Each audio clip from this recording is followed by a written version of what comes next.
Bismillah, Assalamualaikum warahmatullahi wabarakatuh. Alhamdulillah, Alhamdulillahilladzi ja'alana Indonesia daulatan mustaqilah bi anwa'il adatil mukhtalifah walidzalika awjim 'ainal ukhuwah. Asyhadu an la ilaha illallah wahdahu la syarikalah wa asyhadu anna Muhammadan 'abduhu wa rasuluh alladzi la nabiyya ba'da amma ba'd. Perkenalkan, saya Habib Abdi, mahasiswa Universitas Al-Azhar Mesir, tingkat 1 Fakultas Syariah Islamiyah. Saya merupakan anggota Rumah Hiwar Pasca Tahfiz Angkatan 1. Baik, langsung saja di sini saya akan mengangkat tema tentang menggapai sejuta hufaz untuk Indonesia yang gemilang dan bertakwa. Pertama, makna Indonesia. Indonesia adalah negara kelahiran saya, bertepatan di sebuah kampung kecil di Provinsi Riau. Indonesia adalah negara yang penduduknya mayoritas Islam. Sekitar 87% dari total populasi penduduk Indonesia memeluk agama Islam. Dan juga dikenal sebagai negara yang kaya akan budaya, bahasa, dan sumber daya alamnya. Sebagai seorang mahasiswa, khususnya mahasiswa Al-Azhar, saya sangat bangga menjadi warga negara Indonesia. Karena di Mesir ini, orang-orang Indonesia dikenal sebagai ahsanun nas, yaitu manusia-manusia yang baik karena kebaikan hati dan akhlaknya di negeri Kinanah ini. Yang kedua, di masa depan, apa yang harus saya lakukan untuk negara tanah air kita, yakni negara Indonesia. Sesuai dengan tema yang saya buat, yaitu menggapai atau mencetak sejuta hufaz di negara Indonesia. Mungkin kita sudah banyak mendengar dan mengetahui bahwasanya sudah banyak tokoh-tokoh atau asatidz Indonesia yang sudah lama mempunyai cita-cita ini. Bahkan sudah banyak juga yang memulainya. Dari sinilah motivasi saya tercipta. Karena apa? Selain untuk kepentingan negara dan bangsa, tentunya juga sebagai amal jariah besar yang menjadi investasi di akhirat kelak. Sebagaimana dalam hadis riwayat Muslim, "Man da'a ila hudan kana lahu minal ajri mithlu ujuri man tabi'ahu la yankusu dzalika min ujurihim syai'an." Barang siapa yang mengajak kepada petunjuk, maka baginya pahala sama seperti pahala orang yang mengikutinya, tanpa mengurangi pahala mereka sedikit pun. Bahkan sebaliknya. Mungkin ini bukan hal yang baru kita dengar, tapi saya sangat tertarik dan sangat ingin menggapai hal ini. Jadi yang diinginkan itu adalah penghafal Al-Quran yang bisa bermanfaat bagi bangsa dan negara. Jadi kita cetak seorang hafiz Quran, plus setelah itu diarahkan sesuai dengan cita-cita mereka masing-masing dan kebutuhan bangsa dan negara. Setelah menghafal Quran, dia tidak mesti menjadi seorang ustadz ataupun seorang ulama. Yang ingin jadi pejabat ataupun yang ingin menjadi menteri misalnya, maka kurikulum menterinya diturunkan sesuai dengan diajarkan Al-Quran.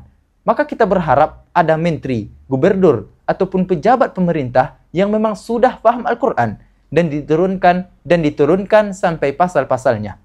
Ada yang ingin jadi menteri pendidikan, maka diturunkan bagaimana pasalnya, bagaimana kurikulumnya, bagaimana ayat-ayatnya. Termasuk yang ingin menjadi dokter misalnya, menjadi polisi, menjadi tentara, maka diturunkan kurikulum Qur'annya dan hadisnya.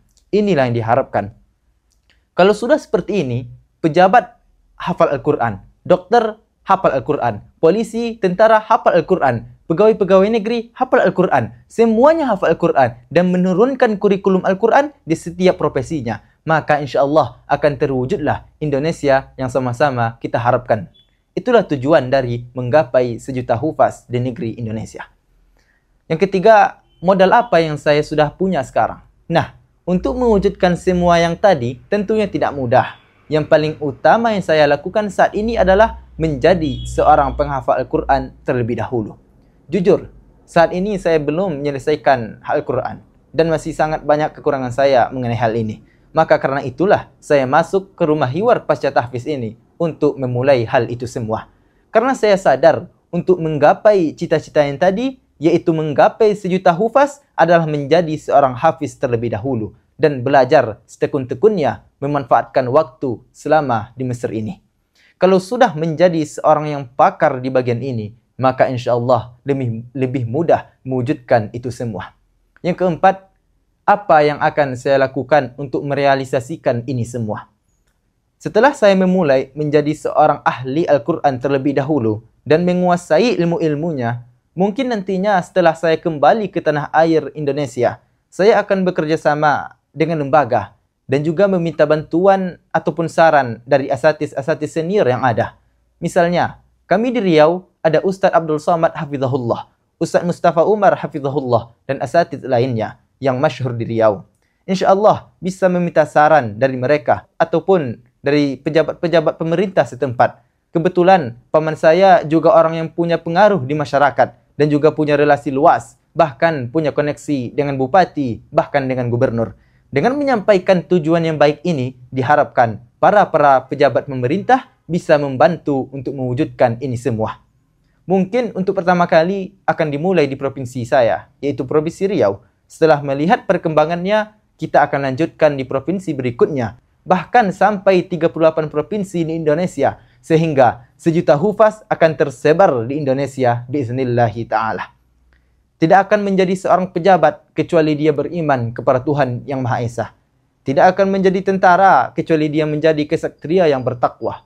Maka konsep pendidikan yang berbasis Al-Quran dan Sunnah bisa diimplementasikan di militer, bisa diimplementasikan di pendidikan, bisa diimplementasikan di dunia bisnis.